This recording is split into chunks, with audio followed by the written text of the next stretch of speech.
Brian, how you doing? I'm doing excellent. How are you? I'm doing fine. So, Brian Oliver, animation director for Kids WB. Is there like a time frame, or I guess the WB in general? Is it what year to what year would you say? Well, actually, 1996 was the first year that I did anything with them. I was hired as an independent contractor. The network started, basically the WB television network started right at 95, 96. I did independent contracting for them, did a lot of logos and stuff, and then in 98 was hired on as staff and have been there ever since. It's just that Kids WB and Warner Brothers Television Network changed to the CW, and Kids WB went away. But up until 2007, basically. Okay. So from 96 to 2007, I was starting off a senior animator there, and then eventually a director of animation, and then so 11 years.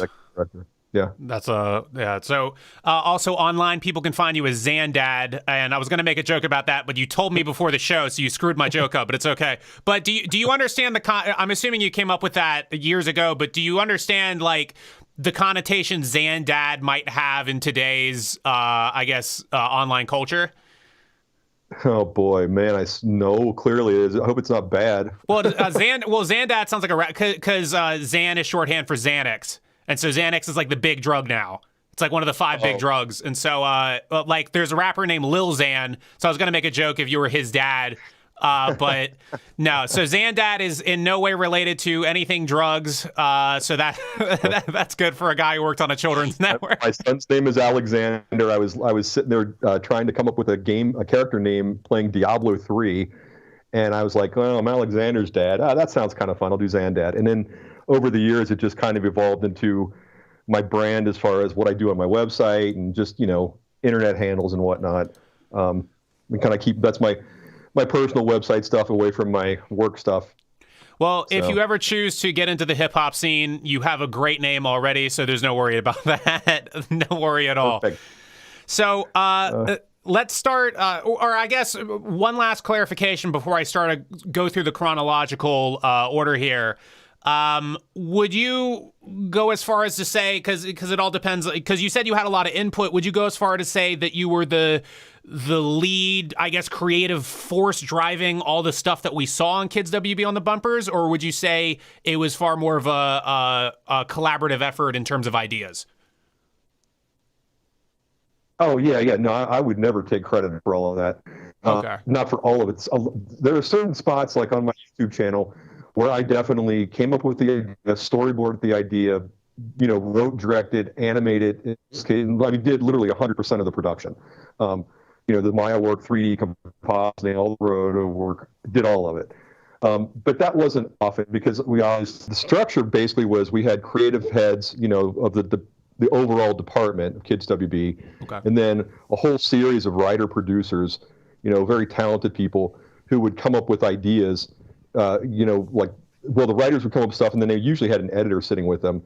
In later years, it just became one person doing the writing and the editing. They would give a rough cut of what they wanted from the cartoons, and then we would go through, the graphics department would go through and build all the stuff. So, for instance, on one of the contest days, like a summer surf party, they wanted to do, summer surf party with the holiday sock. A character we could talk about later. If you want. Yeah. Get some hate mail on that one. But they needed an environment that was a beach environment. So for that part, I had 100% creative control over that. I designed it. I built all the geometry. I rendered it. I built all the angles, the animation of the water and stuff. And, if you look at that stuff now, on YouTube, it looks very dated and it looks very simplistic in a lot of ways. But the reality of it was we were dealing with processing speeds that were a fraction of what they are today. That's kind of the charm of it, though, at the end of the day, though. Like, that's what makes people, kind of be influenced by it, don't you think? Yeah, it was meant to be kind of cheesy and kind of everything's kind of funny. There's little off kilter there a little bit. But there were definitely technical limitations that, by today's standards, I look at some of that stuff and I go, God, man, if I just had the, raw horsepower that I have today on these computers to go back and redo some of that stuff, which, I could if I had the time, but right. Who has that? Yeah, I mean, last quick thing. Do you still have all the models or a lot of the resources from those productions? Because I saw like on YouTube, you show off the lot in, I guess it was Maya, or what was it? Yeah, Maya. Yeah, the videos, obviously, I have a lot of those because throughout the years, I would back up my work. A lot of times I worked out of my house. I brought stuff home to work. So to answer your question, yeah, I do have a lot of assets. That's cool. And I've never been sure what I was allowed to do with them. I mean, I'm still technically an employee, so I can't really just go out on my own and start whipping stuff out. That might affect some later questions I have if you're still we'll see, because there's a lot of stuff I'm interested with, I guess, just the culture surrounding all of it in terms of a work environment. But I guess let's start from the beginning here. I mean, so take me from your training to your connection at WB. Like how did you go from, I guess, or film school, or like what did you do, and then how did that go from there to the WB? Okay, well, I graduated from college in '88, so okay, well before computer animation had really gotten ubiquitous and cheap enough for people to do it. So the college I went to, I had a computer science degree and I have a degree in art. There was no such thing as an animation degree at that point. So everything that I learned about animation, I basically taught myself after the fact. I worked for the phone company in Cincinnati, Ohio for a while, and they had a system called the Cubicom Picture Maker, one of the first consumer level, well, it wasn't consumer, it was about $200,000 piece of equipment, but it was the first cheap one that was actively out there. And it was a 2 megahertz processor, the 2 megahertz, not gigahertz. It had like 2 megs of memory on it. And it took weeks and weeks and weeks to do really simple stuff. So, '89, I moved to Los Angeles to seek my fame and fortune as a career in television and effects, and oddly, I made it somehow. But the first couple years, I did work for like litigation. I did car wrecks. I recreated accidents. Just doing work like teaching myself how to do 3D on a system called Vertigo at that time. The software was called Vertigo. There was SGI workstations were the platform. But then from there, I did a lot of restoration work for Disney. I mean, I spent 2 years digitally painting out dust and scratches for Cinderella and Bambi and Pinocchio. Oh, actually, no, that reminds me, because I remember reading about how they digitized, I think it was the Snow White film negative in like '93, and you were involved in that? Yep. Yeah, yes, see, that's amazing, because I remember reading about that, and they stored, it was however many terabytes of data, and it was a lot of terabytes even for now. So I was looking at that, like, how the hell did they store that back in '93? Do you know how? Yeah, I can answer some of that. Yeah, we did have digital beta tapes. Like they had massive D1 tapes where which saved it from being, it wasn't the same as being an analog tape anymore. You could make a copy of it and you didn't technically lose a generation. But the equipment that we worked with was the Quantel, Hals, and Harriettes, and paint boxes they were called at the time. And they had digital storage on them. So what would happen is Disney would telecine the footage onto these master D1s.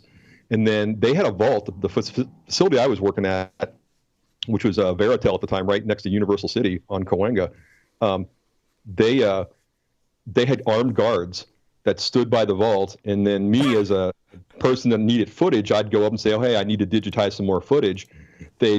Armed guard would go get the tape. He'd pull it out. He'd put it in the machine. I'd do my edit. He'd take it out. He'd walk it back to the vault. And I never got to touch anything like that. So they're standing over you while you're working with Disney Vault footage. Yeah, basically, yeah. Well, they were with the Disney Vault footage. They kept the footage protected. But the actual bay that we worked out of, many, many nights, and this is the great part, I worked the third shift. I worked from midnight to 9 a.m. And like I said, I did that for 2 years. But there was actually a Disney exec that would sit in the bay with us many nights and watch quality control the frames. Like, and we were only allowed to do very specific things. You're not allowed to just start painting stuff. You had to use copy brushes exclusively because they wanted the texture to be the same. You couldn't come back in and erase something. You had to actually use copy brushes. So they would sit there. A guy I can't remember his name at this point, but he would sit behind me and go, it's good. It's good. In some frames I could do really fast, but sometimes, like Pinocchio, it was a snowstorm. It took hours to do a single frame sometimes. So And this is the best story of this. And one night, it's like 3 a.m. I'm doing third shift and I'm painting Cinderella. And it's the scene where she's at the bottom of the big stairwell and the buckets are there and everybody's at the ball. And she's in her like blue dress and just sitting there. And for one single frame, she doesn't have a top on. And I clicked to the next frame and it popped up and I'm like, there's Cinderella's boobs. Well, that's not right. Well, they actually drew out her nipples and everything? Yeah. Oh, that's weird. So I turned to the guy behind me and I'm like, hey, and I pointed out to him and he flips out. It's like 3:00 in the morning in 1994 and there aren't cell phones. He jumps on a landline and starts waking people up. And he's, no, she's topless. No, there are nipples.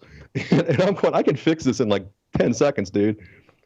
So it took a while. He ran it up and down the ladder, I guess, somewhere, whatever that chain of command was. And finally they were like, okay, fix it. And I painted it out and moved on. But so I have the prestigious honor of being the guy that fixed Cinderella's nip slip. So is that widely published anywhere? Because I've never heard that story before. Oh, well, no.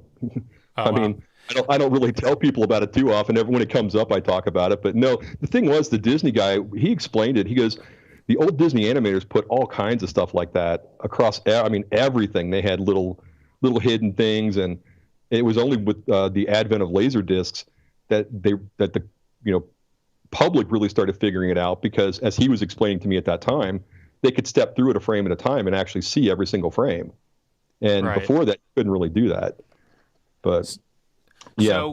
So well, I guess it's good that I pried there because I don't know we would have gone into that rabbit hole. That has nothing to do with WB.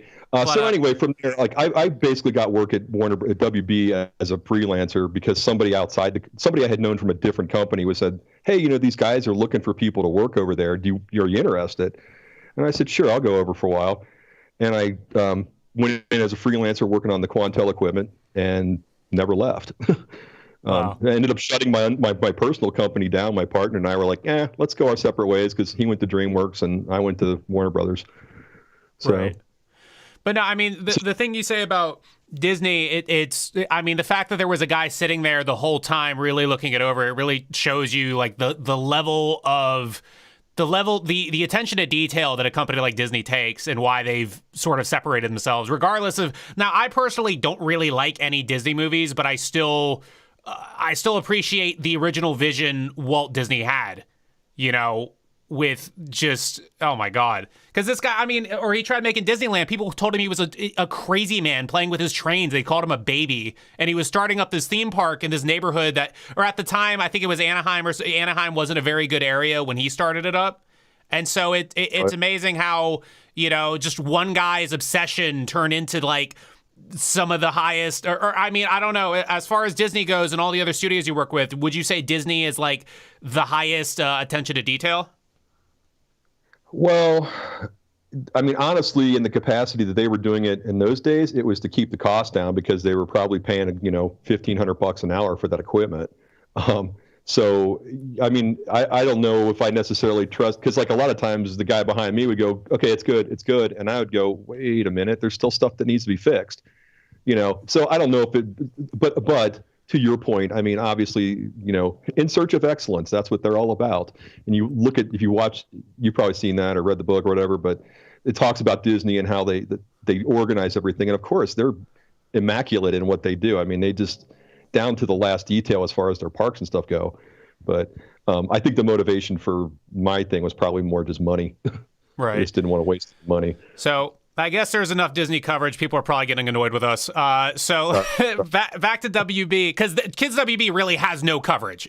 I don't see it. It's there. Sort of my theory for that is the fact that Cartoon Network and Nickelodeon, they have all this nostalgia because it was on all day.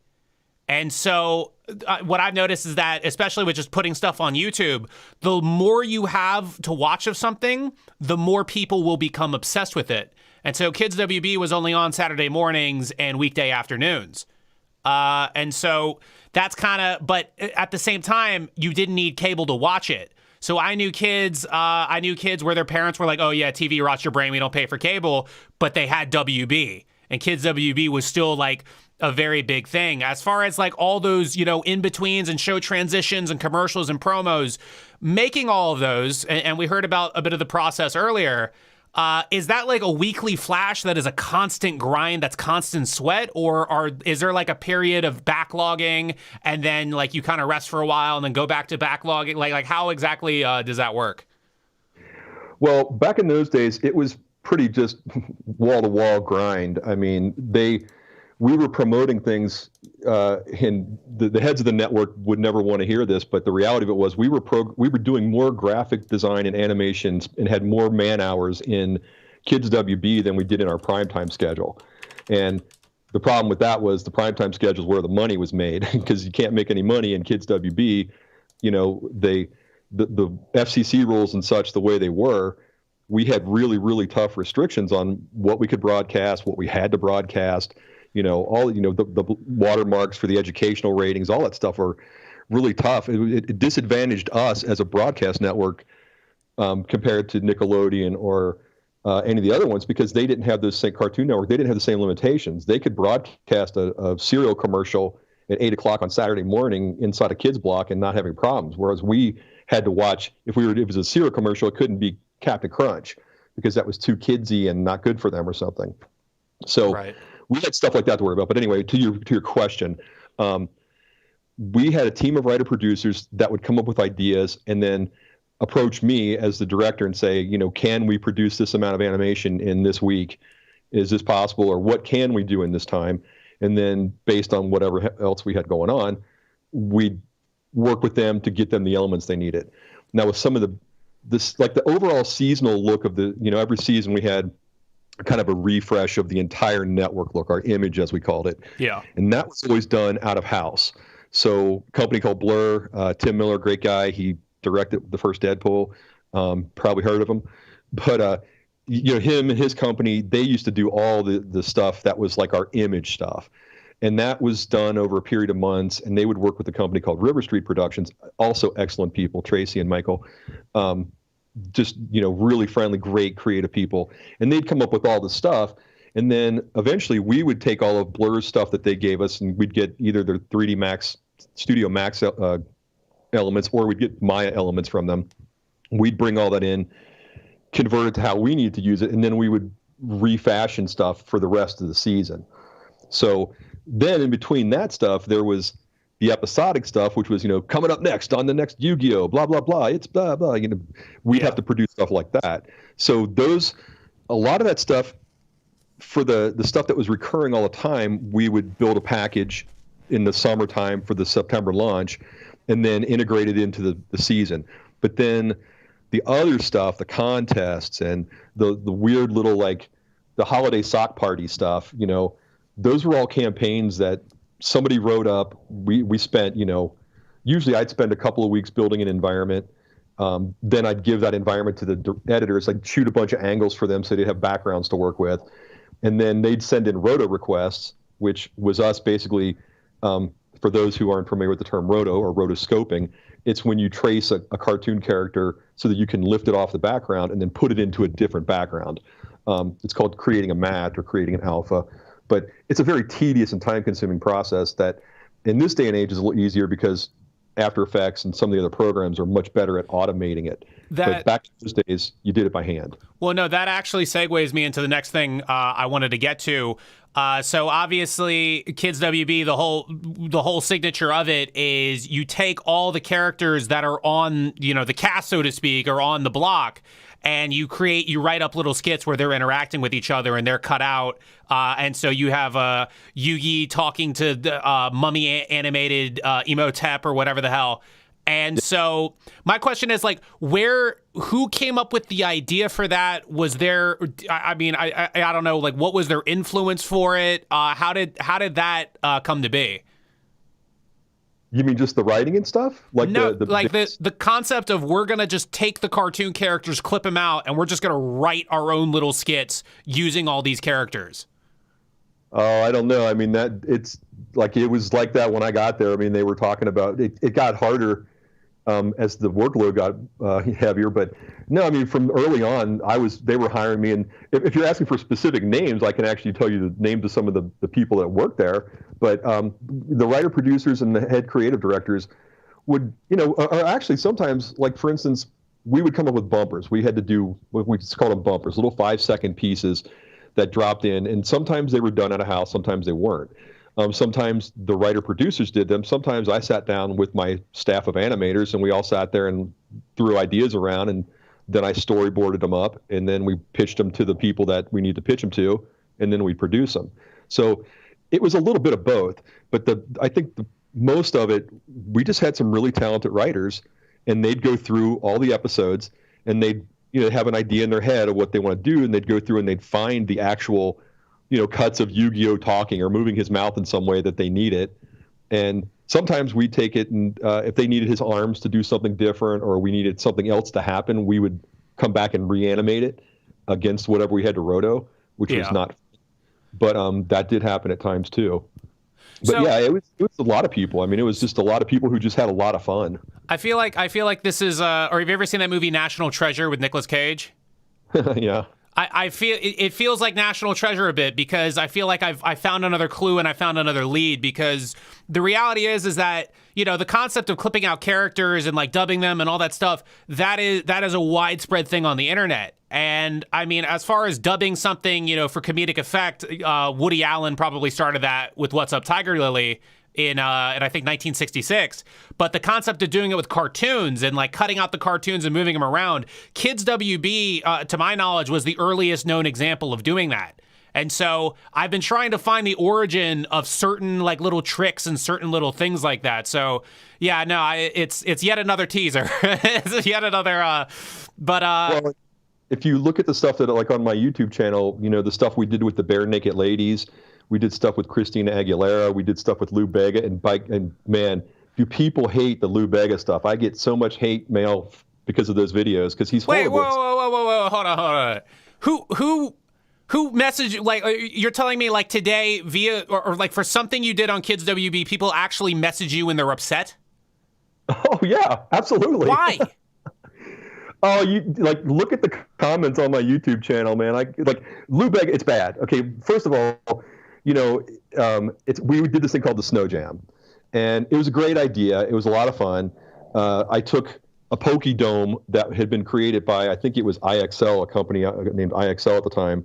It was done in Lightwave or something, so it wasn't a common format for us. But I converted all the geometry, and I built this Maya environment where it looks like it's snowing, and you're at like a rock concert. It's big, speakers and stuff. And Lou Bega was the featured talent. And he came out and did his Mambo No. 5. But the writers, and I had nothing to do with this music, by the way. All I did was the visuals. Yeah. So I have to remind people of that on YouTube. Like, hey, I'm just the guy that did the visuals. Don't hate on me.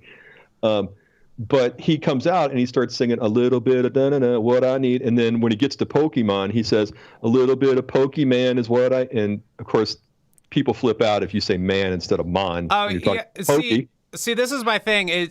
Well, one, and I had a children's, or I guess I should say a family film director on here 2 years ago, and we talked about this. Like, why are these grown ass men getting mad about something that was made for children?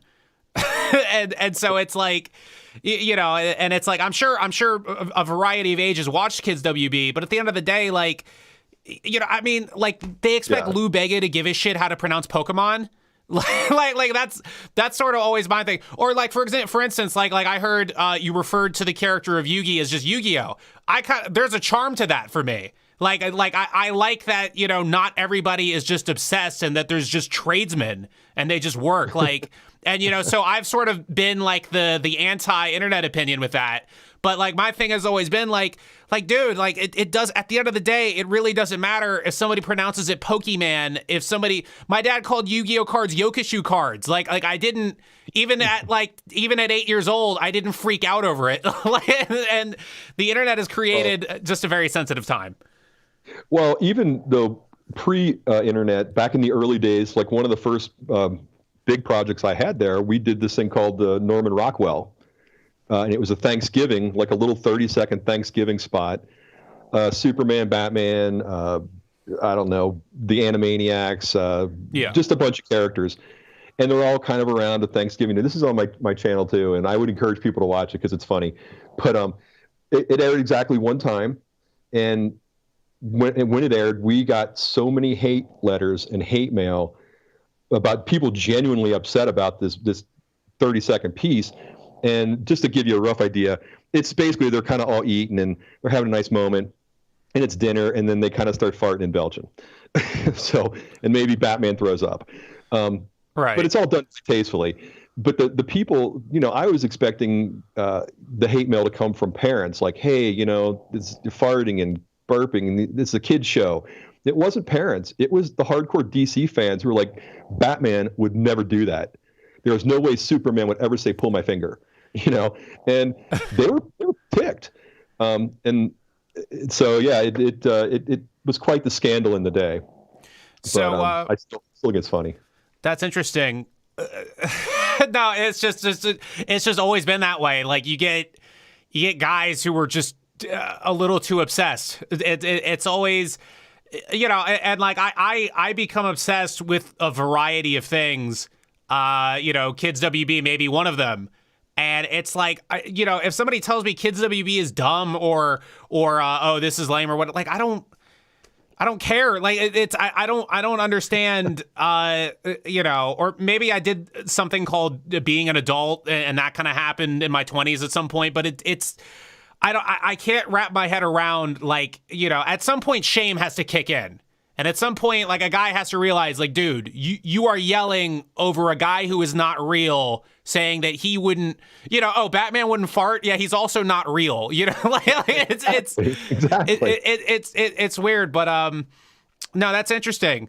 I'm starting a religion. Did you mention that Christina Aguilera was one of the guests on the show on Kids WB?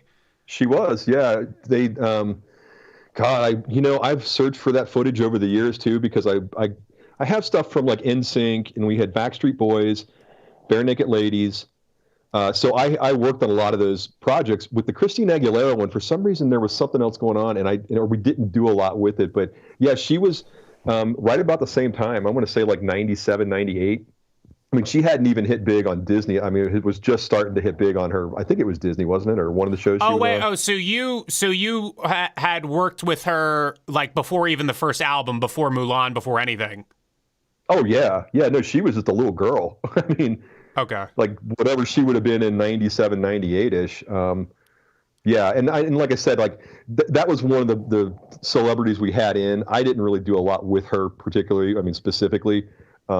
But I did have a lot to do with like the Bare Naked Lady stuff, and a funny story like about that one is that at that time our broadcast standards wouldn't let us use the word naked, so we spent weeks and weeks and weeks developing a whole look and a logo for this whole day where we did like 10 or 15 spots with those guys, and then 2 nights before everything was supposed to ship, so like a Thursday night, the word comes down that we can't use the word naked, and we have to replace that in every single graphic of every single promo that we had set up already to ship that day. What did you change it to? We just called it BNL Day. Oh, okay, that's fair. All right, that's fine. Yeah. No, it's like when they suggest the Washington Redskins just got renamed to the Washington Football Team. But a lot of people just suggested calling them the Washington Skins, take the red out of it. So it's interesting how there's little fixes like that you can just throw out there, and it works for some people. It's fast. Or do you remember Cartoon Network? And I don't know if you ever saw what any of the other networks were doing while you were working, but they had Cartoon Fridays. But it was the live action version that lasted from like 03 to 05. They had a band on there called Morning Wood. And they just played for the kid. Like, I don't know if anyone else remembers this. I remember it. I was like maybe 11. I'm like, they really let them on? I was amazed by that. But maybe, I don't know, basic cable has different rules. Maybe it's something like that. Yeah, no, I was not. I mean, I was familiar with some of the Cartoon Network stuff because that was a sister network to us. And so we had crossover with Toonami. I remember that. That was one of the things I might. Yeah. So how did that come about? Well, again, they're sister companies, both owned by parent company Warner Media, I guess at this point. TBS, TNT, all those Cartoon Network, they're all under the same umbrella. And so yeah, I don't remember. I wasn't part of the collaboration of getting it going. I just know that we started running a block of their stuff on our air, and we started running a block, or they were running our stuff on their air. So we ended up getting a lot of their assets, all of their CG stuff, Maya, for the Toonami, the Tom character, all the space station stuff they had. So that was kind of fun to work with. Do you have those models still? Ooh, I don't know about those. Yeah, no. If you had the Tom for Toonami model, you'd probably get people paying top dollar for that. No, but I would lose my job. Yeah, no.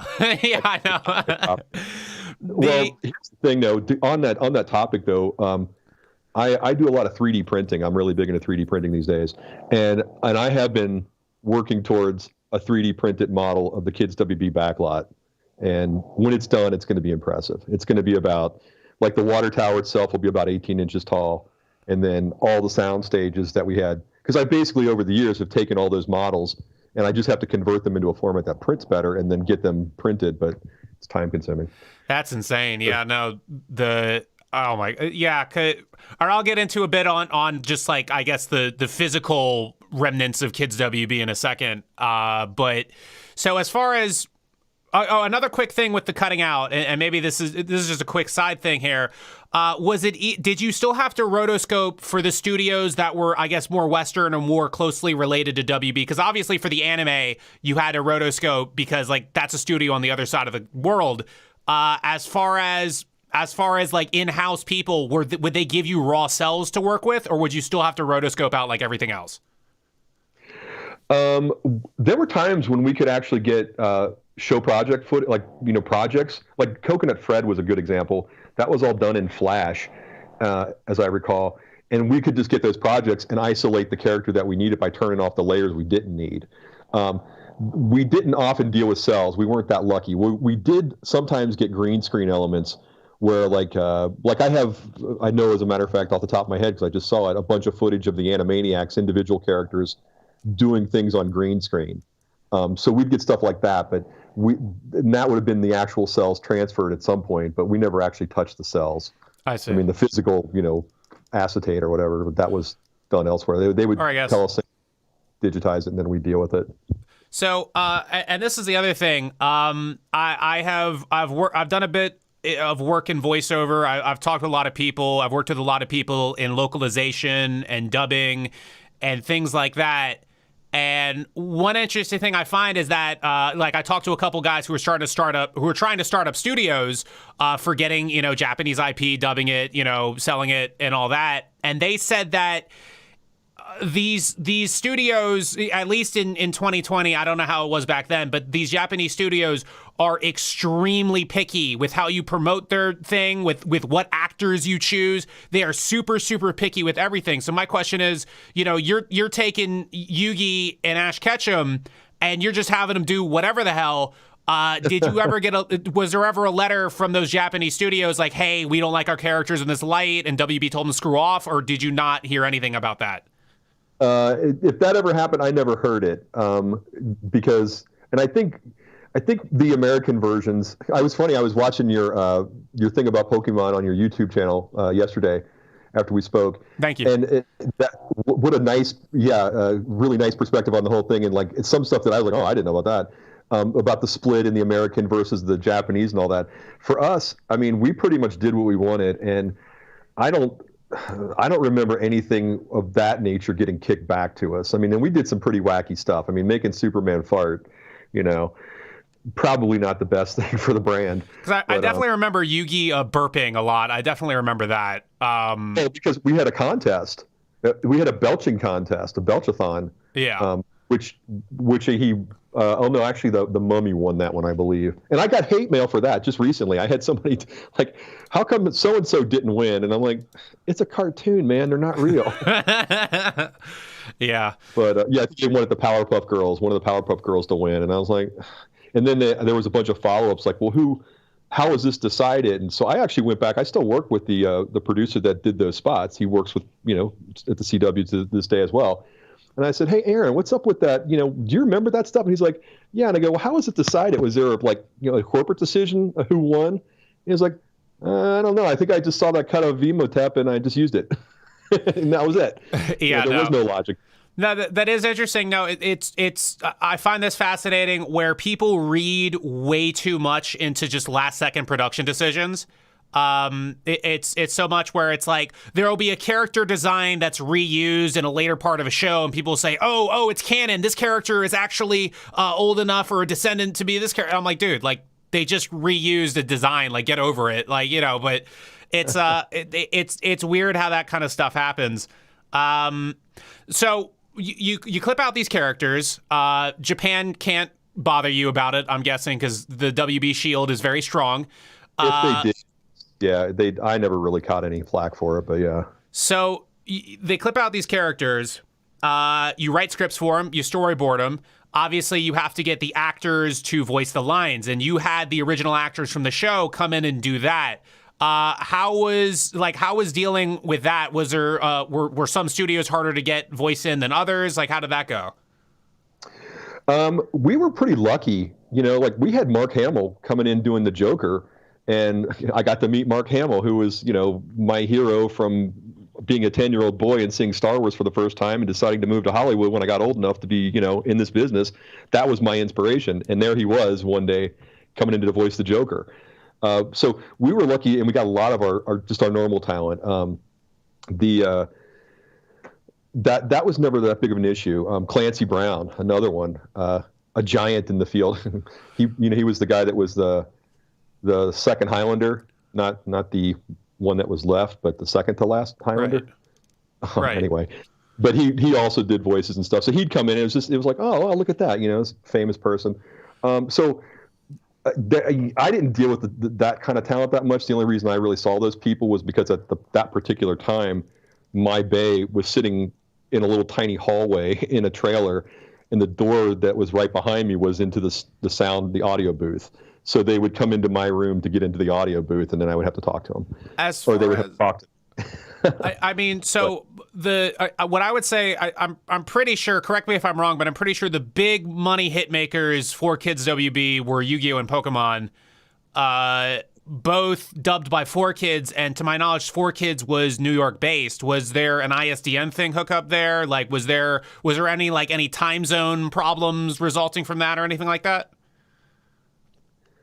Well, no, I don't. No, not on a level that I was aware of. Because we basically brought all the episodes in house, would do whatever we were doing with them, and then broadcast them. So if they were broadcast out of New York, most of that stuff was satellite. But are you talking about the audio as far as the ISDN for getting voice acting in? Is that what you meant? Yeah, because it's. Okay. Because internet connections weren't super fast. Now it's like a no-brainer, but internet connections weren't super fast back then. I'm sorry. I misunderstood your question. Yeah, we did. We had a lot of our primetime voiceover people, and I don't know if there were issues with that. I just know they scheduled it, and, like they're talking to Hal or whoever they were dealing with at a given moment, and he might be wherever he was. So, yeah, but I'm not sure about that one. Okay, fair enough. Not everyone's responsible for everything, obviously. No, it's interesting to just think about. When you're a kid or adult or anybody, you watch it on YouTube, whatever the hell, you see this 30-second thing and it's like, oh, okay, that's over. I probably ignored it. I probably went to the bathroom during it, but there was so much work that went into that. You know what I mean? And so it's interesting just, and that's why I kind of just love traditional media, and I always kind of put it in a rung. I always put it a rung above new media. It's because there was so much money for the tiniest thing, and we really don't have that anymore. It feels like there's a lot of But you also have the technological advantage that we didn't have that I was kind of talking about earlier. It's like, and today anybody with a cell phone and some Instagram filters can create some pretty cool effects, but that's also why it's no longer worth what it was worth. Like you don't throw that much money at it because you can do it on a cell phone. But in those days, we didn't have, it was time consuming. It was, it was costly in terms of production. It was, the equipment that we needed was expensive. The license for the software was expensive. So everything about it was costly, and we just banged out what we could with what we had. I recall. No, getting back to, I guess, working with the live action people and implementing them into, the segments and all that. I remember I was watching, Oh God, I remember, and I read a bit of your bio. You were interested with animation and computer generated graphics when you were young, and so I remember I was maybe 11 or something like that, and I'm watching. Oh God, let's see here. I'm finally starting to learn that, that computers and stuff like that are what make effects happen in movies. But like, I knew that, but I was like, but how does the computer make the effect happen in the movie? And I remember, I think the Harry Potter, I think it was the guys that played in Fred and George were doing a Harry Potter thing on WB. Am I right? Please, yes, I know that spot exactly. I know exactly what you're talking about. And so I remember watching that on TV. They're showing, oh, this is how we make the feather levitate. And so they're like, oh yeah, we do this. We put strings on it, and we float it. And then I'm like, okay, here's the part I want to see. And then they said, and then we use movie magic to make it disappear. And I said, fuck you to the TV. I was so mad. That pissed me off. Why did you rip me off as a child? Tell me, Brian. Tell me, Brian. Well, I didn't write that spot. Well, yeah. Well, give me the address of who did. I can tell you how they did it if you want to know. I mean, like it was probably on green screen and. Well, no, I know now. I mean, like I learned how, but I mean, back then it was, like I have a lot of PTSD. Yeah. There's a lot of things wrong with me if you couldn't tell by now. But let's see here. So, well, with the celebrity guests. Who was your favorite, greatest to work with, and who was maybe your least favorite or most difficult to work with? Favorite would be Jackie Chan. A legend. Yeah. I mean, he's amazing to work with. He's just phenomenal from a motion movement standpoint. I mean, he's almost robotic in how he can hit the same pose, the same spot on the set, no matter what it was. And he listened, and then he'd go, well, how about like this? And you go, that was great. He'd go, or I can do it like this. And he'd do like 3 or 4 things. And this was specifically for us, was for the, he did a bunch of fitness stuff for Kids WB. And then we had some Jackie Chan New Year's stuff, and we shot him on green screen for it. And he'd come in, he was patient, and he would just do the work. And he signed a bunch of my Fearless Hyena VHS tapes for me after the shoot. So I was really happy with that. There you go. But in terms of the most difficult, it would have to be probably Shaquille O'Neal. We had a full day of shooting with him that we were supposed to have for a bunch of stuff called Static Shaq, which these spots again are on my YouTube I saw channel. that. I saw that before we did this. Yeah. So I created all the backgrounds on those spots, the junkyard environment, all the 3D. I did all that work, all the compositing on it. It was written by somebody else, and then what they would do also, just as part of the workflow you were asking about earlier, the writer-producers would generally produce a rough cut for us where they would have basically, like, they would do really crappy cutout masks of the characters, and they would kind of time out what they needed so that we weren't rotoscoping 1,000 frames and then they were picking out 10. So they would go through and kind of lay those things into a rough cut video for us to look at with their rough audio, and we would then go through and clean it up and match the rotos. Anyway, going back to Shaq, he's a busy guy, was a couple hours late. We had a lot of stuff to shoot, and he was nowhere to be found. And we finally got there a couple hours late. I think we only had him for about like another 25 or 30 minutes. And his publicist was like, well, we've got to go. So we just start, slamming through this, recording him on blue screen. And at one point, the main director, the creative guy in charge of that, was a guy named Lee Adams, very talented individual. He was like a driving force behind a lot of Kids WB stuff. And there were many other people, but he was one of the ones that always had, like, he was the one booking Shaq and NSYNC and Backstreet Boys and stuff like that. So was Shaq the most famous guy? Like, because I mean, back then he was still on the Lakers, right? Yeah. So that was like the height of his fame. Was he probably the most famous guy you ever had on there? Well, I mean, from my perspective, Jackie Chan was more famous, because he's worldwide in all the films he's done. But not many, he's probably not as popular with sports fans as Shaq, of course. I'm trying to think of who else we had. And I mean, the Bare Naked Ladies, we had those guys on for a day, and then got to go backstage on one of their concerts afterwards, and that was kind of cool. Yeah. Because they were like, "Hey, come on, we're VIPs now." But right. As far as okay, go ahead. In terms of Shaq, like, I mean, I mean, how is his acting? Like, you only get 30 minutes with him, but is his acting just like terrible and you have to keep like feeding him line reads and all that? Or like, how is that process? Well, I mean, I don't want to trash the dude. I mean, not terrible. It was difficult. But here, the upshot was, at one point I went in for the cut that the one that I have, the spot that you saw yesterday. I went up to him and I said, oh, okay, well, I need you to do this thing. And he kind of looked down at me and went, well, who the F are you? And and he said it just like, he was like, who the F are you? And I said, and the whole time he was flipping the camera off. That was, we're missing details here that I need to fill in. So the whole time we're trying to get him to shoot, we're trying to set the stuff up. He's flipping the camera off, and he's mooning the camera. I have a picture of somebody shot of his ass where he mooned the camera and somebody grabbed it and then they were like, here, and gave it to me. But so we're like, come on, it's Kids WB. Why are you flipping you're here for a reason? Do you still have that picture? Oh yeah. Oh, you go viral with that. Wait, is that already everywhere on the internet? Oh, I don't know. Oh, you go viral with that, dude. You go viral with that. I guess I could post it. I think I talk about it because I kind of in my YouTube stuff, I try to tell these stories so that I don't have to repeat them. But like when people ask, I like try to give them some background. But anyway, so I go up and I say, I need you to hold your hands like this, whatever. And he's like, who the F are you? And I said, well, I'm the effects guy. I'm the guy that's going to put you into all these environments. I made the backgrounds. And he's like, oh, you're the computer guy. Oh, and he got all excited. And then he became instantly just like malleable. Okay, what do you need? And that was it. And then he signed a basketball for me afterwards because we had taken a bunch of basketballs and spray painted them to chroma key blue so that we could remove them from the shot after the fact. And he signed one of those balls for my son, who was like, maybe a year or two old at that point. So, I mean, he was a nice guy. It just was it was a rough start, and it was difficult getting things going. Ultimately, we did get most of what we needed out of them because we got, 10 or so spots. So they were fast. What's it called? So the who the F are you thing, because I'm very into the details of situations like this. Is he saying it in kind of a joking way, or is he like genuinely like standoffish? He's being like, to me, he was like irritated that he was being, that anybody was talking to him or telling him what to do, and it was not a pleasant joking who the F are you from my perspective.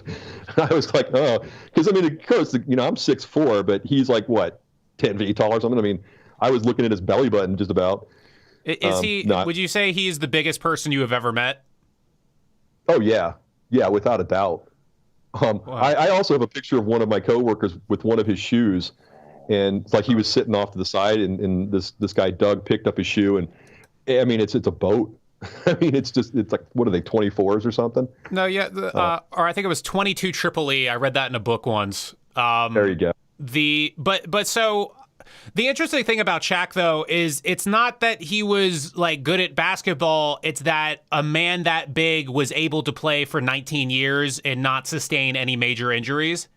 That's probably the most impressive thing about a lot of those guys who are over 7 feet tall, is that the human body was just not, like, our anatomy was not meant to be over 7 feet. And so the fact that he was able to, I mean, Kobe Bryant, he wanted him out of there because Shaq was out of shape. He was eating Big Macs. Like, Kobe Bryant hated him because he felt that Shaq was lazy. And so it's I don't know. It'd be interesting. Did you ever get Kobe Bryant in there? No. Okay, yeah. Kobe Bryant would be interesting. Yeah, after like Kids WB kind of went away in 2006, 7-ish, like, well, obviously we stopped doing all those kinds of promos, and I've encountered over the years a lot of our other talent from our other primetime shows, The Flash and stuff like that. But yeah, I would say probably Jackie and Shaq, the two big ones for me anyway. Okay, well that's still good to know. So Jackie Chan is the king. Shaq is it's interesting. The two most famous guys were the most polarizing in terms of it's like there's never really a trend. It's just what you get. Yeah. He might have been having a bad day. I'll give him the benefit of the doubt. Now it's only been 20 years. Yeah. Okay. So the thing I always remember, P.O. Box 2002, Ojai, California. Every sweepstakes had people mail to there. I thought that the WB stuff was in Burbank. Did they specifically have Kiv WB in Ojai, or did they just like put the mailbox in Ojai in case somebody sent a bomb, or like what was like why was it Ojai specifically? I suspect that probably had to do with whoever was dealing with the tallying of the contest and stuff. I mean, it was probably just a third party, mail house that they went through. I don't really have an answer for that other than just speculating. Okay. I did notice that back in the day, but like I think that was just where the facility where they could deal with it, whereas where we were, we didn't have that facility, I suppose. Come to think of it, let me check if something is still on eBay because it had to do with Jackie Chan Adventures. Let me see if it is still on. Hold on. It's about $5,000. Yeah, no, the Jackie Chan Adventures, they had a Talisman sweepstakes. How involved were you with that? Did you ever see the Talismans? I saw the cartoon versions of all the Talismans, yeah.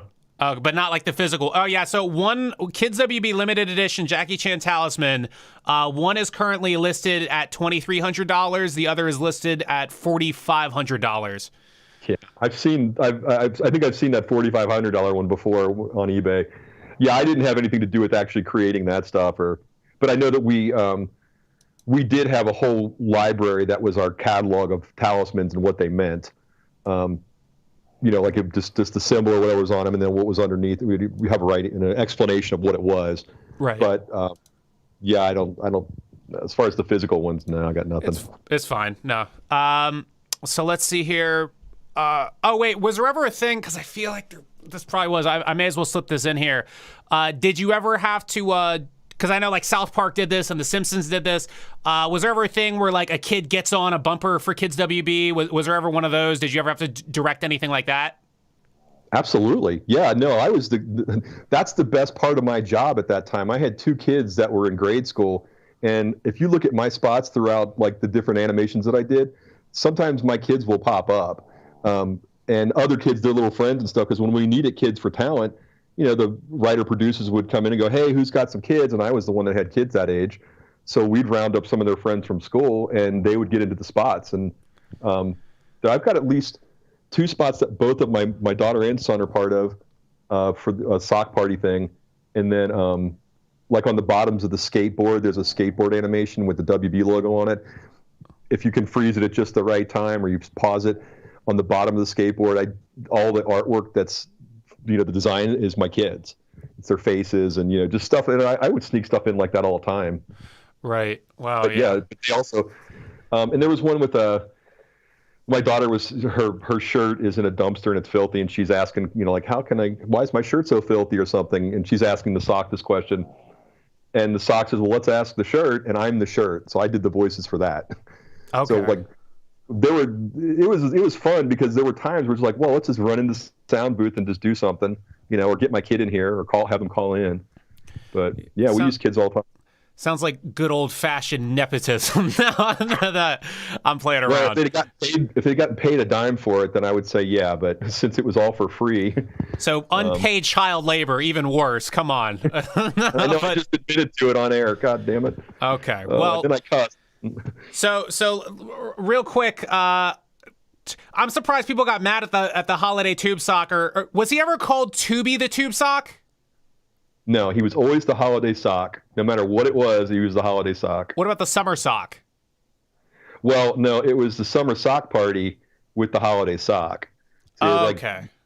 I mean, it's a subtle distinction, but yeah, like they would name it like the holiday sock party or the summer sock party, but he was always referred to internally as the holiday sock. And I was the guy that actually created and animated him. A really, really super talented writer producer by the name of Ryan Sage, I think he came up with the idea of like, we need a character that we can kind of just use over and over and run through stuff. And we went through a bunch of rounds of designs and different looks, and ended up with that dirty, filthy looking tube sock looking thing. It's amazing how something that looks so simple on the surface required like of all these industry veteran professionals, like it goes through that many waves to just have a sock. You know what I mean? It's fascinating how I guess that's middle management. I don't know what we call that. But that's interesting. It was important. They wanted a certain look. I'll tell you what's funny too is some of the most complex and like detailed environmental type stuff that I did would get almost not even a look from anybody higher up. Like, yeah, that's good. But then little stuff like the watermark that we would put down in the bottom of the corner that said it's Kids WB, I'd do 70 versions of that, and they were, well, it needs to be 10% more transparent. Can we make it red? Can we change that? I mean, they would jump you through hoops on something that was just a keyable element that sat in the bottom corner of the screen, and the whole rest of the screen they were good with, right? Which is fine by me, but oh god, wow, no, that's interesting. So. Yeah, no, because I remember there was I don't remember where the hell I came up with Tubi the Tube Sock from. I think, did you have anything to do with the AOL games for Kids WB? No. Yeah, we might have traded elements or assets with those guys at one point, but AOL, what a blight on our network. Go ahead, you were saying.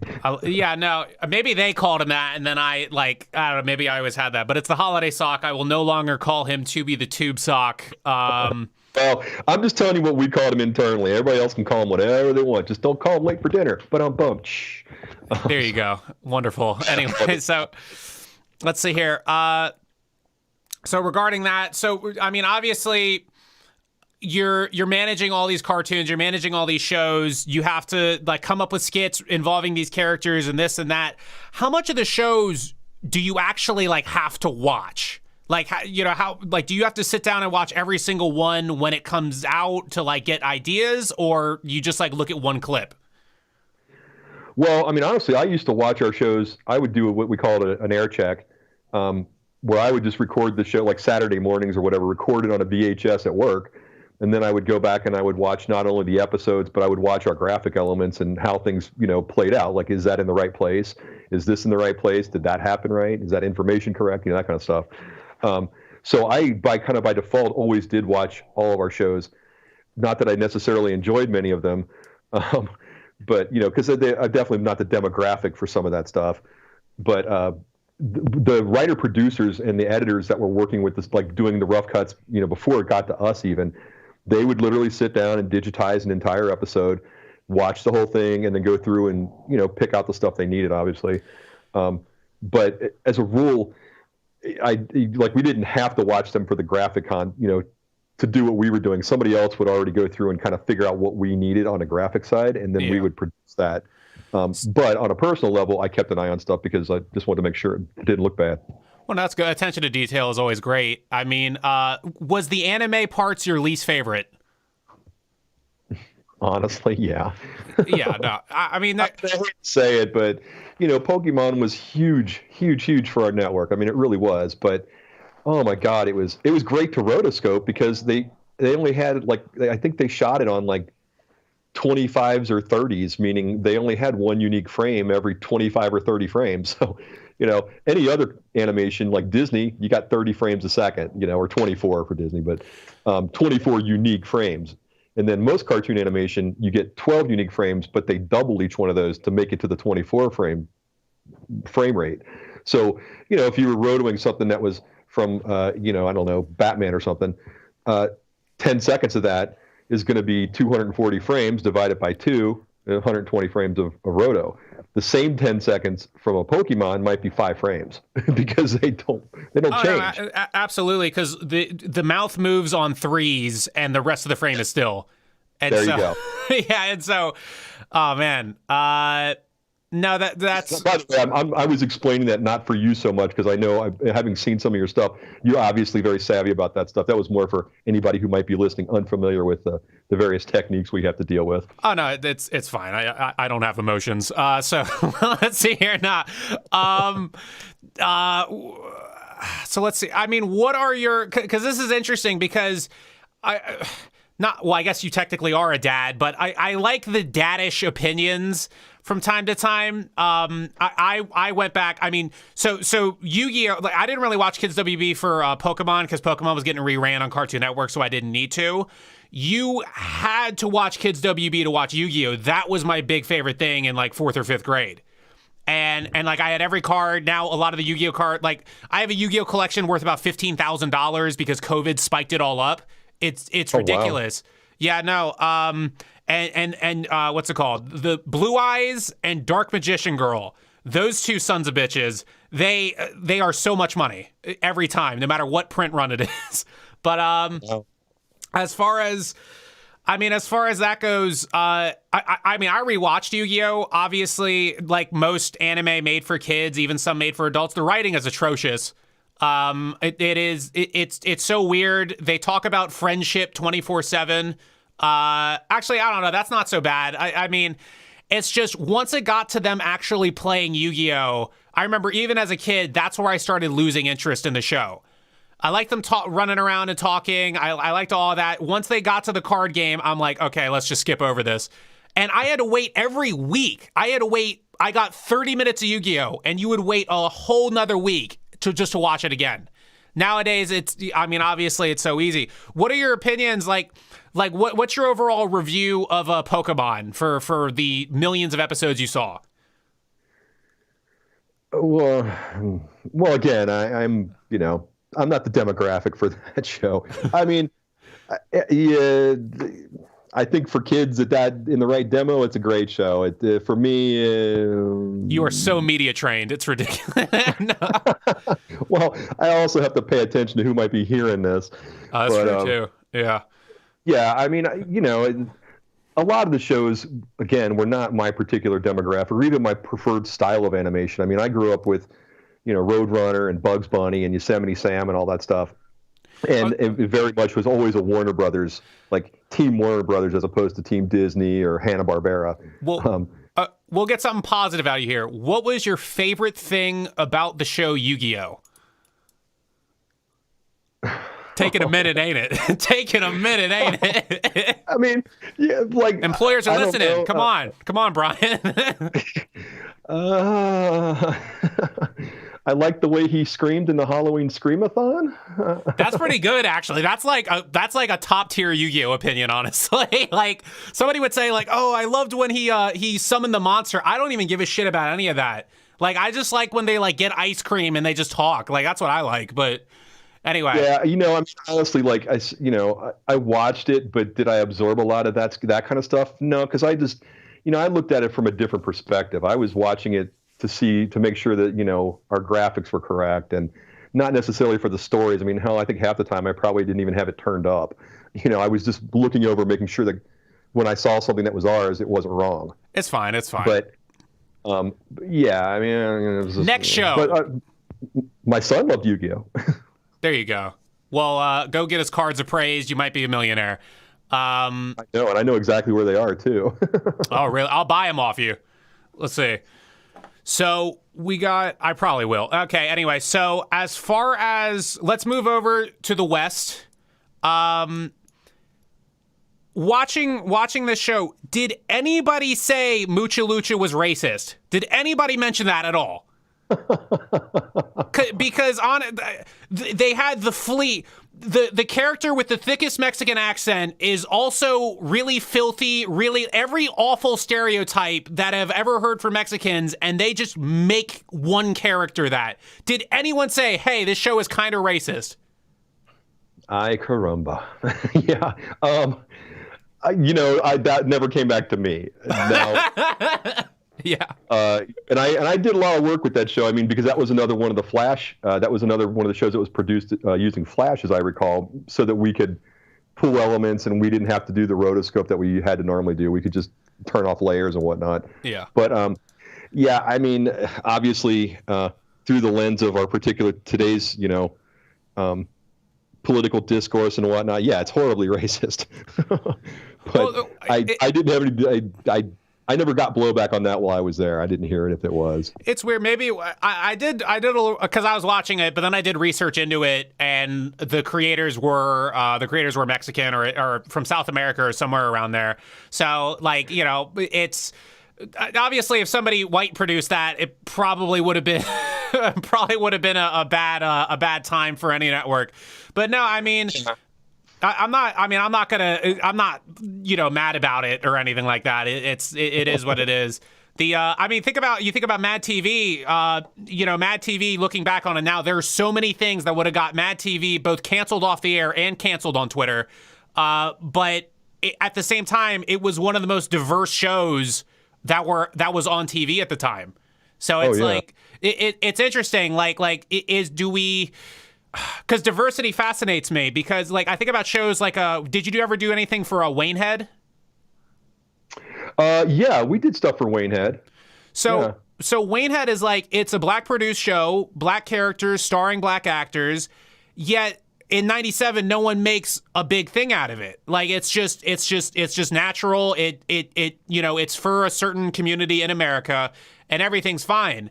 And it's interesting now that if Waynehead came out today, change literally nothing about it. If Waynehead came out today, now people would make a thing out of it, or I'd say like, you know, like Twitter would make a thing out of it, like oh hey, this is the show championing racial justice, where it's like back then it was kind of just Waynehead was just Waynehead. I was watching some clips of that show. It was kind of deep for a kid's show where they have a dog missing a leg, and it's like that's kind of for a show for like 8-year-old kids, that's kind of weird to process. I don't know about you. Yeah, true. Well, but you look back at like even old Bugs Bunny, like post World War II, some of those Bugs Bunny cartoons.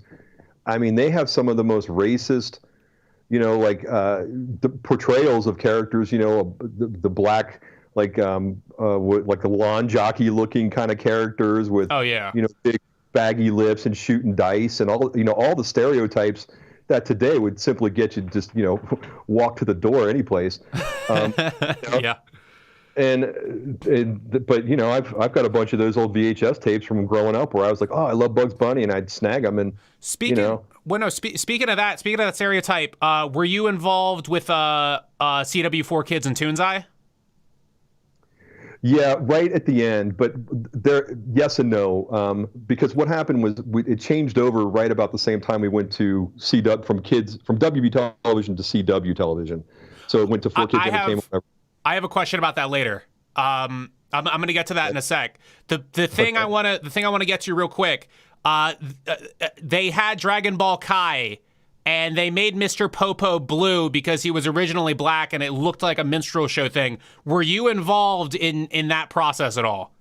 No, that's the first I'm even hearing of something like that. Okay. No, because the thing is, like, 4Kids, like, after the split, like, they went their own way, and 4Kids Entertainment, or 4Kids the television, whatever, became its own entity. It was nothing to do with CW at that point.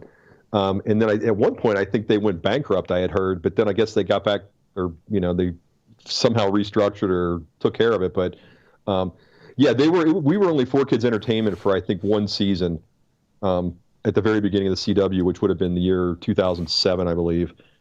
Right. For that season. Then it just went away. I'll eventually get to the demise in a second, the unfortunate demise. But as far as, let me ask this. So there were a lot of competing kids blocks. There was Foxbox. That was probably the one that I went to when Kids WB was on commercial. Did you ever notice anything that you were doing getting ripped off by other kids blocks? Was there ever any animosity towards other kids networks for what they were doing or anything like that? Oh, no, I mean, not on a personal level. Right. I mean, like, I remember, I mean, I've seen my stuff stolen by people and used in other places, but, and taking credit for it. But, no, I mean, in general, you know, it's a pretty small community, and people that worked at Fox sometimes worked with us. You know, we worked with people, you know, freelancers got around. So, you know, you get to know some of the characters of different networks and whatnot, and it's not really any animosity from my point of view. I mean, there's, you know, other people might feel that way, but I never saw anything so egregious that I had to, you know, go yell at somebody at Fox for what they did. But I did yell at some individuals who were not related to networks, you know. Right. But out in the industry in general, I've chased a couple of people down and been like, you better stop doing that, or I'm going to send a cease and desist letter to you. I mean, speaking of in the, or how do I put it, in the street, I read some rating. What was Pokemon's Nielsen rating? Pokemon had a ridiculous Nielsen rating in 1999. I'm trying to remember what the figure was. It was, do you remember what it was? I'm sure. No. Dude, you're asking me, like, these are the questions. Like, I don't know. It was big. I know that, but I honestly have no idea what the the ratings on that kind of stuff. I think it was just so long ago. It was literally, they counted it. Pokemon was in, like, when it was airing, it was in literally like 10% of all households in America, or something fucking ridiculously high like that. If it was, on a 10 share, that's amazing for a kid show, especially. Oh yeah, well, and that was the thing that was tough was Kids WB. I mean, we had the ratings. We got ratings. It was slow to begin with, but then with Pokemon and some of the other stuff, Card Captors, was another one of the kind of anime titles that we worked with. Yu-Gi-Oh, obviously. Those things were like, they jettisoned us into the stratosphere as far as like viewership, but we couldn't make any money off of that. And we couldn't make the money in large part, because like I mentioned earlier, a lot of the FCC stuff kept us from doing certain things that put us at a disadvantage. And at a certain point, it's like, well, they're not going to support the network if they can't make any money, even if we're getting killer ratings. I mean, we were #1 for a while, and we had good shows too. No, so I mean, with those ratings, are you walking around just on the street? Like, how often are you seeing the impact of your work or an element you made or something like that? How often are you seeing that just in the street when you walk around from 99 to 05? All over the place, man. I mean, we had stuff on buses everywhere, TVs, the contests, whatnot. I mean, all the swag. It was. And I mean, I was a rock star with my kids and their schools. I'd go up and do career days and take a whole workstation up there and, show them, put them into one of the environments that was on Kids WB, and it blew their minds. I mean, I literally had little kids ask me for my autograph one day. I was like, sure, I'm a rock star now. There you go. But yeah, it was a great time. I mean, one of the most stressful periods of my life, I will say that from a work standpoint, because we had a lot of machines, but they were slow, and we had a lot of render time that needed to be done. And I mean, I can't even tell you how many times I spent the night on the floor in my office, waking up every 15 or 20 minutes to make sure that the render farm didn't go down, because that was very common. The machine would lose a connection, or something would happen and miss a file, and all of a sudden the entire network would crash, and you'd lose hours and hours and hours of render time, which you needed because you only had hours to get it done. Yeah. So, I mean, I spent many a night sleeping in my office for a couple years. So they're pushing you pretty hard. I mean, are they at least paying you well, or was it like paying bad? Well, it was salaried, and I mean, I always felt like I was being compensated fairly. I mean, it was like, the thing was, I had to do it because I needed to get it done and I had deadlines. But at the same time, at a certain point, I did it because I cared. I didn't want anything to go wrong. Like when I was sitting there at 2:00 in the morning, barely able to keep my eyes open, trying to get out that one last element for that one last spot. That was because I wanted to make the stuff, I wanted to finish it. I take pride in my work and my work ethic, more importantly. But I was telling you the story a little earlier to somebody. I stopped doing that, spending the night sleeping and doing 30-hour shifts, which I had done a couple. And the morning, I should say, that I was driving home at about 5:00, 6 a.m. And I woke up to my phone ringing. My wife called me. I was doing about 80 miles an hour when I woke up, and totally asleep at the wheel. And at that point, I went back in the next day, and I was like, I can't do this anymore. So something's got to give. We have to get more machines. We've got to get, we got to cut the workload. Something has to break, because I can't do it. And right. So yeah, but as hectic as those days were, they were just the best, man. The animation was fun. The people were fun. The people we were dealing with, writing it and all that. It was just a good time. And it was fun to look at. Speaking of the people, because there's, some people go to film school or film production or media, whatever, and they have these aspirations of I want to work on a Ford Coppola set, I want to work on this, or I want to do this or that. And there's a stigma with some people on making anything for kids in general. And was there ever people, whether high up or low down, maybe there for a week, maybe there for a year, who kind of had an attitude of just rolling their eyes at certain things? Was there ever a sense of that at any point from anyone that passed through in your years? You mean in terms of doing work for kids, or like doing the types of stuff we were doing, like the content that we were doing? I mean, the content. I think everybody polarized a little bit at sometimes, like the Lou Bega stuff, for instance. I mean, like I rolled my eyes at that.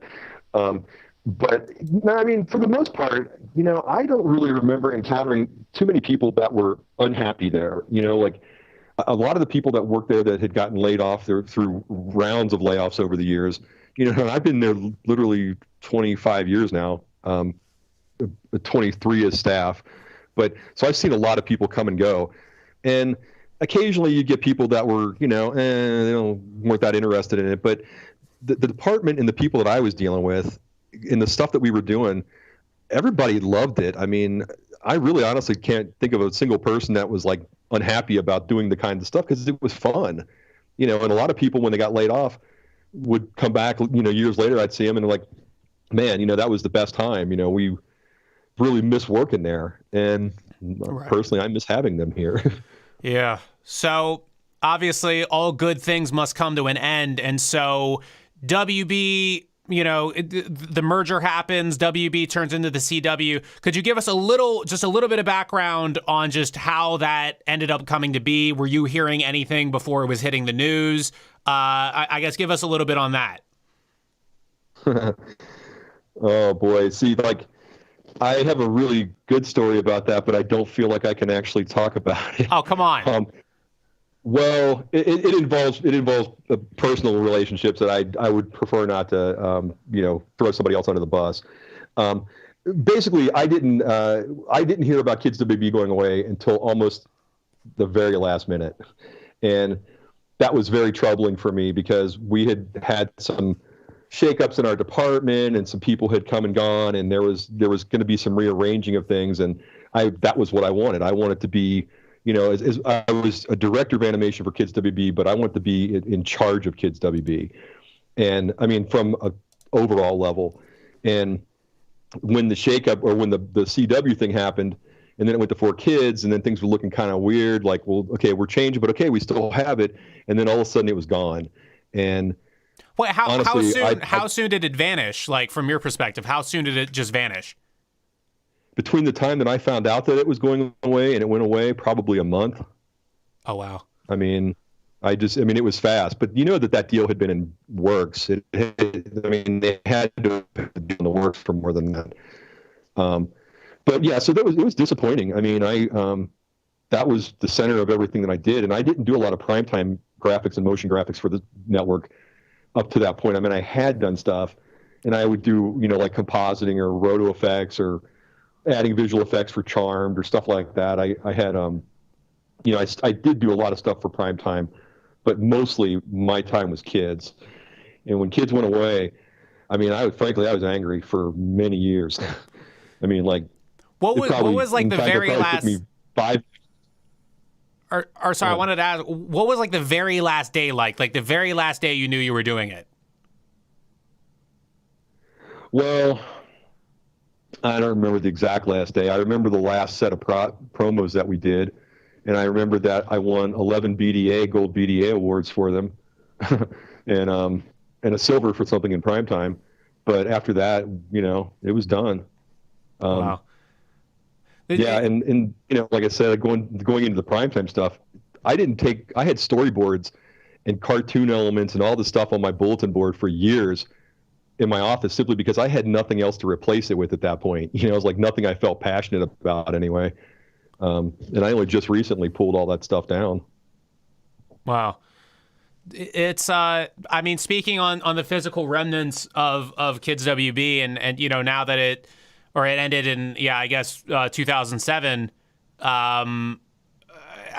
In regards to that, what did they ever have lots of, or you said swag earlier, did they produce a lot of just physical things with the Kids WB logo on it? Oh, who designed the Kids WB logo? Was it you, or did you just do the 3D version?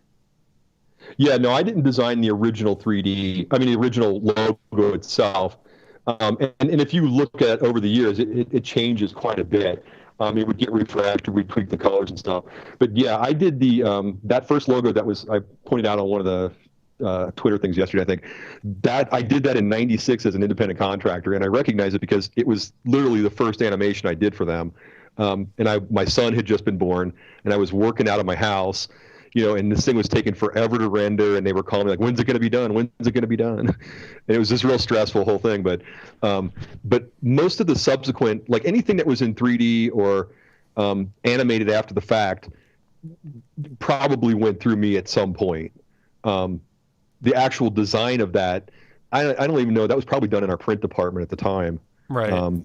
That's usually where the stuff originates, and then it gets to us, and we, extrude everything out and do what we need to do with it. So physically, I mean, what is left? Did they make shirts or jackets or coffee mugs? Were there signs, light up signs? Was there anything like that? Did you take any of that home and keep it? Like, in terms of that, what was left? D, all of the above.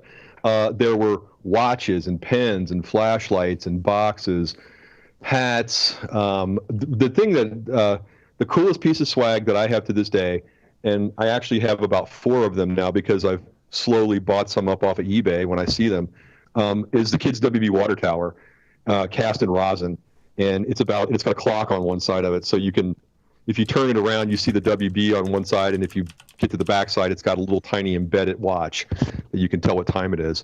But I actually have the original cast of that was given to me by Betsy McGowan, who was the head of Kids WB, the programming stuff and the creative part of it. She was one of the top level people.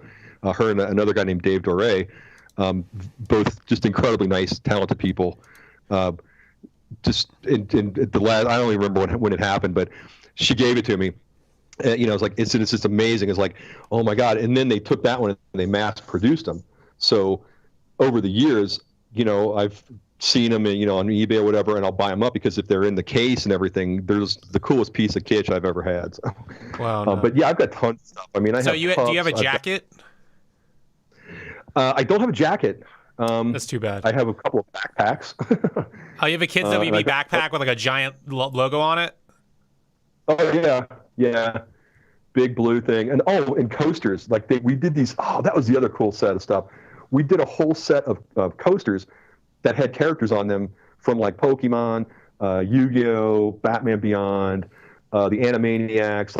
And there's I think the whole set might be around 10 different coasters, and they're just like heavy rubber, and they're just really nice. They're this beautiful little disc. I probably have like 10 sets of those because we moved out of our building at one point into our new building, and they had this swag closet that was just stuffed with all the stuff we've been talking about. And they basically just went, okay, everybody, help yourself. And so, people just swarmed in there like cockroaches and, or piranhas and drained it down to the bone. But snagged a bunch of those at that point because I gave them away to my kids. And they're like, when I would go to career day, I would take a bunch of that swag in and make sure that every kid had, a set of coasters and stickers and whatever. Yeah, no, it's the reason why I'm so fascinated about that, and I don't know if people ever ask about that, but it's just I don't see it on eBay ever. And so I mean, you said you saw it a couple times. I look up Kids WB maybe a couple times a year. I don't really see anything.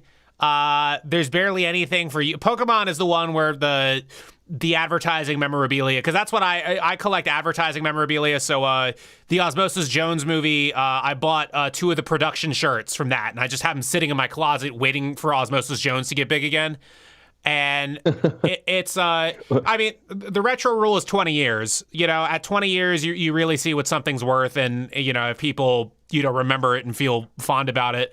I was trying to make a Kids WB jacket last year, but that fell through because COVID and all that. It was going to be a great jacket, though. It would have been way cooler than anything they would have made. Trust me. Could probably get you the artwork for it. Oh, you could? Not on air. Okay, yeah, sure, but I mean, the logos are all online though. Like I don't know if I need it from you. You know what I mean? Unless of course, unless of course there's something that I don't. But no, we won't get into that. No. It's there's quite a bit of swag that they gave us. I just don't know. I mean, if it's not hitting eBay, that doesn't surprise me in some ways. But they did watches, which I thought were kind of cool, like little just nothing real expensive, but watches that had the characters on the faces and stuff. And Oh, were there cardboard standees around the office? yes. Where do you have any of those? I'm trying to buy one of those. Oh, well, the one, like, literally, I had tons of those in my office. Like, my office in Burbank, I had probably at least 9 or 10 different cardboard stand-ups. Some Kids WB stuff. Some, like, I had David Boreanaz. I had Buffy the Vampire Slayer. These days, they're all pretty faded and not too impressive. But yeah, I used to give away the cardboard, like the Pokemon. We had a lot of Pokemon stand-ups, and I would give those away to the kids that wanted them. I might have a couple of those floating around. If I can find one, I'll let you. I'm trying to buy those because I buy standees, or I have like 5 Christina Aguileras. I have 3 Britney Spears. I almost got a Paris Hilton Simple Life one. I just it's really funny.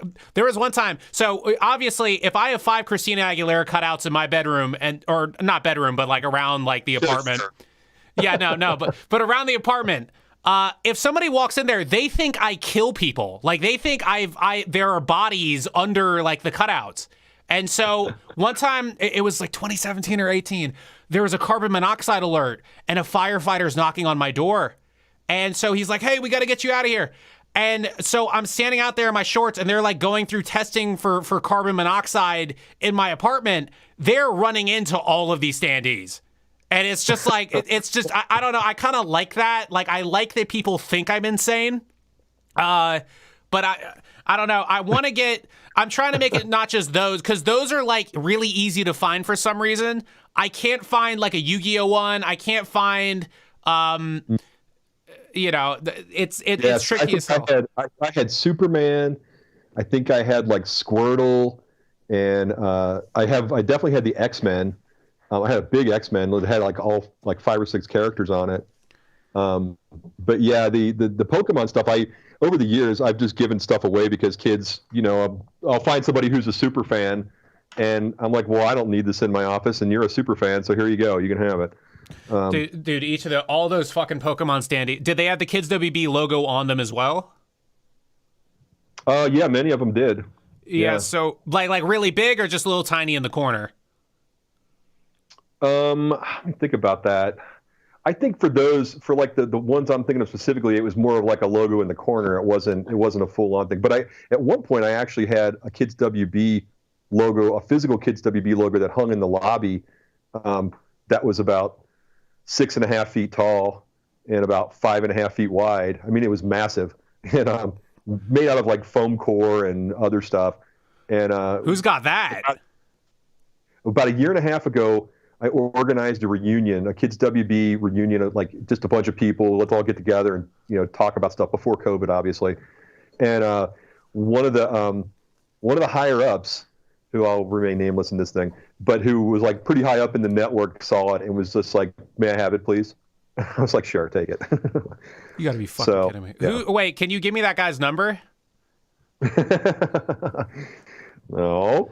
Okay, well, I guess not. So I've tried to get the addresses of a few people that you mentioned so far. Keep me at arm's length there, Brian. But anyway, so let's see here. Tell people to keep an eye out for you. Oh, no. I'm not trying to get blacklisted. I haven't even gotten greenlit yet. I can't get blacklisted before I'm greenlit. So as far as... it's interesting. It's just... I want to put in perspective for just the people listening. Like... It was there. It was so viewed for like a good 5 years. Like it was so viewed, and the perspective you have on this stuff, or I guess the experience or what you saw, was so rare.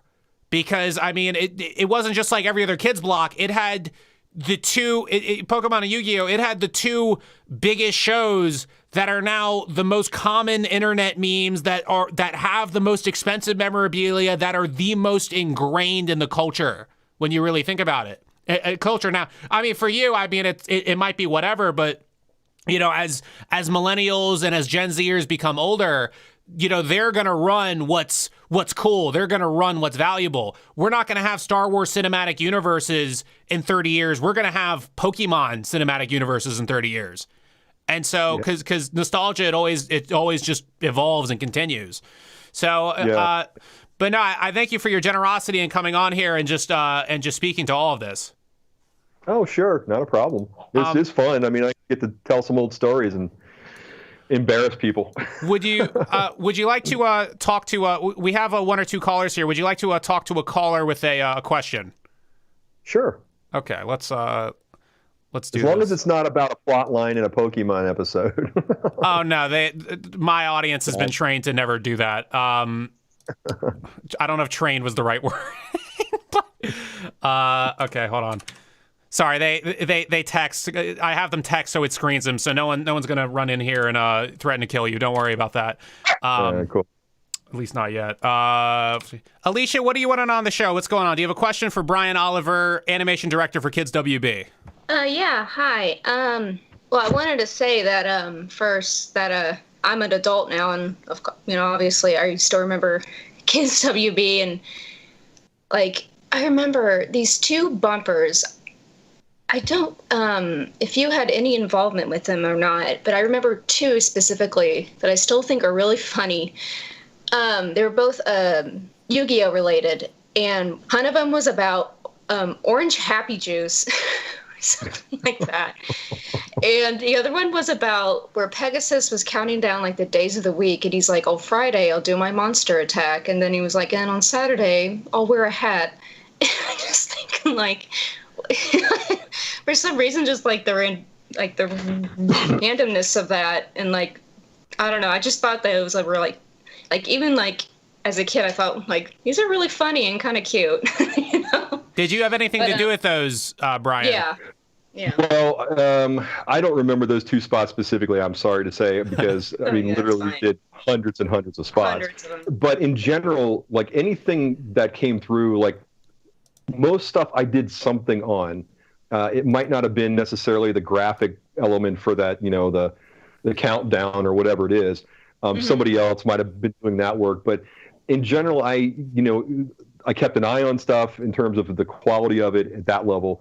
And then also, like I did a lot of the rotoscoping, which was cutting out the characters and stuff. So while I don't remember the spot itself, it's very possible that I did a fair amount of work on some element of it, just because there was only like 5 of us at one point, and we were cranking out just minutes and minutes of animation every week.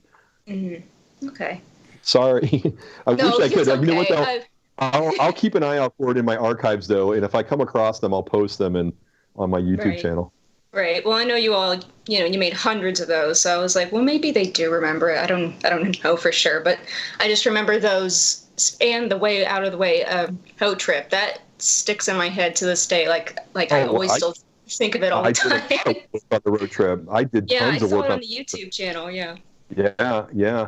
Had one of my 3D animators at the time, a guy by the name of Justin Williams, just really, really, really good. I mean, knows his stuff. And to this day, he's got amazing work up north and up towards San Francisco way, I believe. Anyway, he was one of the guys that worked on all those cars. And some of the cars were done out of house by Blur or one of the other companies I forget we were working with. But they were all done in 3D Studio Max and had to be converted into Maya so that we could use them.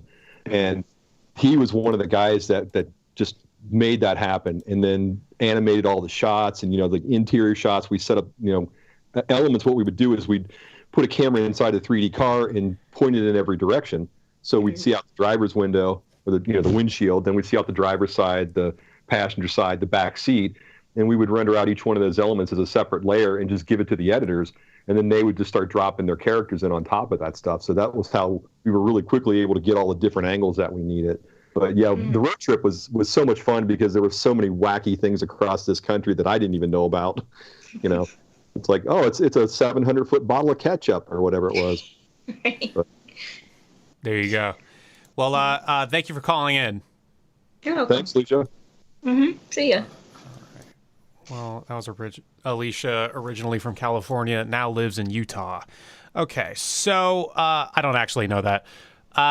So what's it called? I mean, Brian, yeah, again, thanks for coming on here to SoBroRadio. Again, thank you for your generosity with your time here. I mean, again, or I guess a quick curiosity, how often do people reach out for just for just like the bumpers? Like everybody always reaches out for the shows. How often do people reach out for, just what you did specifically? You'd be surprised. Like I have a lot of people, I get a lot of requests on YouTube specifically, like in response to something, oh, did you have this one or can you find this spot? And I always have to say, I could try, but, a lot of the stuff lives on, digital beta SP tapes. And I have a digital beta SP machine that I own. That's my own machine that at one time was like an $80,000 piece of equipment. But Betacam SP? Betacam. No, it was in between digital Betacam and digital Betacam. Like I owned an SP deck too, way back for laying off animation, and that was like a $60,000 piece of crap. But anyway, yeah. But yeah, no, it was the hybrid between that and D1, and then what we have now, D2, and all that stuff. It was kind of like a hybrid format between full-on SP and full-on digital. And I still have a lot of tapes. I have a lot of backups of that stuff, but it just takes time to go through them and digitize them and convert them because everything is fielded, which people in the business would know what that means, but otherwise nobody cares. But you have to go through and strip out every other field or every other line in the picture so that you don't get this weird zigzaggy, jaggy stuff on the edges when you post it on YouTube after they step on it. And nobody in this day and age has to worry about that because everybody does progressive scan cameras and we don't have fields anymore. And I'm so glad for that. Yeah. But anyway, it's a treat. I like talking about the stuff. I'd encourage people if they want to find more stories, they can look at my channels. And if you have a request, hit me up. I'll see what I can find. It's just, I can't promise because I didn't save everything. I saved most of the stuff that I worked on that I did a lot of work on. Like if I was just directing somebody else on it, I didn't normally take that as an asset that I wanted to keep for myself because I felt like it represented somebody else's work. But now I'm kind of kicking myself for that because I do get a lot of requests. Quick 2-word answer here. Who voiced the holiday tube sock? I only get two words. Well, how about I'll get back to you. Can I get 3 words? I could probably find that out. I just don't. Wait, you don't know who voiced the tube sock? Well, I'm not the guy I didn't deal with the audio. I'm a graphics guy. I rarely dealt with talent and audio, like I was saying earlier. I mean, the only time I saw them was when they, came through my office to get to the sound booth, and that was right at the beginning. And later on, I got my own office. But no, I'd have to contact. I know a couple people who get that answer for me probably pretty quickly. I mean, I'm sorry. No, it's I just fine. ruined the interview, man. I thought I was doing so good, and then I just blew it right in the last 30 seconds. No, it's fine. It's not it's not important. Well, I don't want to say it's not important because the guy who is listening to this and blacklisting you right now, he doesn't. No, it's fine. It's okay. Brian Oliver, aka Zandad. He's Zandadio on Twitter and Zandad on YouTube. He has tons and tons of things and stories and history in pop culture for the kids, like for the kids WB pop culture. There you go. Thank you for coming on to SoBroRadio. Thank you for your time. You're welcome, and I enjoyed talking to you. Have a good one. Enjoyed it too. Bye.